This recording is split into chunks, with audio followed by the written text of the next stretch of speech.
नमस्कार दर्शक बंधु ओइंडोडा चैनल नेशनल वेदर बुलेटिन को आपन को स्वागत। दर्शक बंधु राज्य को आसिला प्रथम शीत गाँठू सहर वर्तमान शीतर थुरुहुरु आरंभ होईछि। एपटे पाणीपाग केन्द्र सूचना अनुसार देशर विभिन्न भाग में शीत बढ़िबो कमिजिबो वर्षा सुखिला पड़िबो पाणीपागर मिजाज। तेबे आगामी 24 घंटा केउं जिले में वर्षा हेबो आसंतु आज अपडेट आलोचना करिबा। चैनल नुआ थिले चैनल को सब्सक्राइब करंतु और पाणीपाग समेत चित्र गोटे चैनल ओइंडोडा पांतु। दर्शक बंधु oil mark low pressure Myanmar उपकूल थिबा वर्तमान दुर्बल होबार लागिछि। एहार प्रभाव दर्शक बंधु ओडिशा पर नाही, किंतु जेहेतु उत्तर पूर्व मौसुमी बायु सामान्य भाव सक्रिय रहिछि आंध्र प्रदेश यार आखपाख अंचल में हल्का वर्षा होई पारे।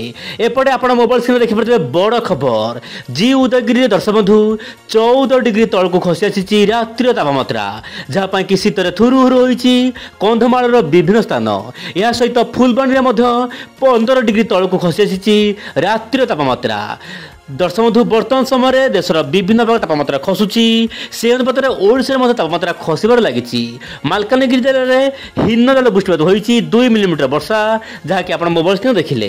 तेज दर्शक बंधु वर्तमान स्थित में आप देखिपे वायु चलन माध्यम पाणीपागर मिजाज उत्तर पूर्व दिगु शुष्क वायु उत्तर पश्चिम दिगु ठंडा वायु प्रभाव में ओडिशा क्रमागत भाव में बढ़ शीत जाड़ भांगी दे पारे सभी हाड़ भली स्थिति वर्तमान देखा मिल पारे।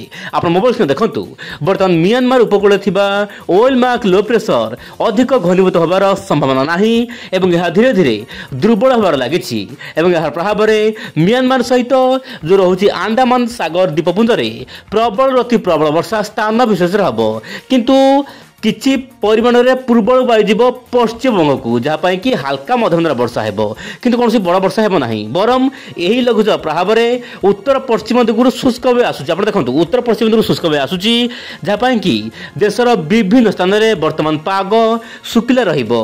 तेबे दर्शक बंधु किछि दर्शक बंधु मान कमेंट रही शीत सामान्य विलंब होगा, किंतु दर्शक बंधु कौन शीत विलंब होना, बरम वैज्ञानिक मतरे शीत वर्तमान स्वाभाविक भाग में देखा मिल पारे। ओडिशा रे देशर विभिन्न भाग में नवेम्बर मास साधारणतः शीत कम होता है, किंतु शीतर पिक मास होउछि डिसेम्बर एवं जनवरी मास।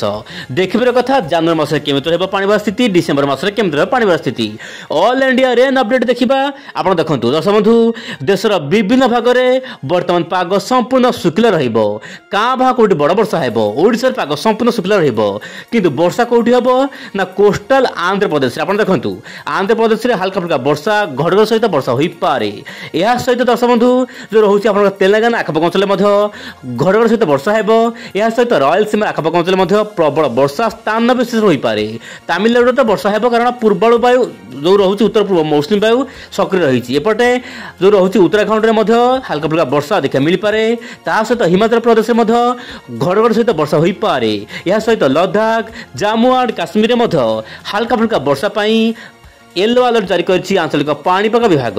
एपटे एआई मॉडल आकलन करुछि देशर विभिन्न भाग में सुखिला पाग रहिबो। आपण मोबाइल स्क्रीन देखंतु जेउ दर्शक भाबुछंती आगु बड़ वर्षा आसीबो सही दर्शक बंधु मानक कहबा चाहिबी दर्शक बंधु वर्तमान कोनसी बड़ वर्षा नाही, मूल वर्षा नाही, कहिना वर्तमान शीत आसी जाइछि एवं राज्य रे शीत आरंभ हो जाइछि, जहाँकि एआई मॉडल आकलन करुछि केवल दक्षिण भारत तमिलनाडु आंध्र प्रदेश कर्नाटक गोवा केरल को छाड़ देले विभिन्न भाग में शीत बढ़िबो आगामी 15 दिन मध्य।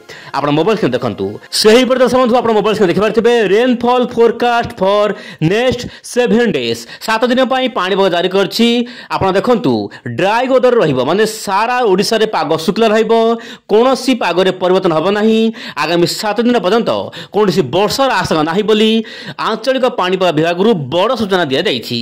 प्रतिदिन पाणीपाग खबर पई आपण ओइंडोडा चैनल सहित जड़ित होई रहंतु। आज पय एतिकी पुणी देखा आसना कले आउ कनु अपडेट। नमस्कार, जय जगन्नाथ।